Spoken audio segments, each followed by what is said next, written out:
How to use ChatGPT. Hello everyone, welcome to this channel. I'm Emily and I'm here to help you out today. So without any delay, let's get started. So first of all, make sure you have stable Wi-Fi connection on your device. After that, launch the Chrome browser on a device or any browser that you use in your device over here.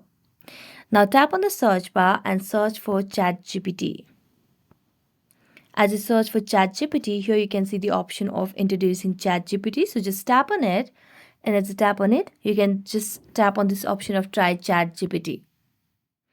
As you do that, you can either log in so that your history of searches and communication will be saved, or you can just start without logging in as well. If you want to log in, you can just tap on this login option. If not, you can just tap on the search bar and you can ask anything over here. So let me just ask over here. Let me just ask the question. This person on earth right now? Now let me just search for this and it will provide us the answer after a few seconds only.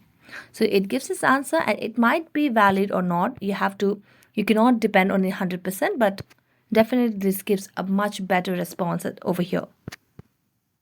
So that's it. Thank you so much for watching this video. See you next time.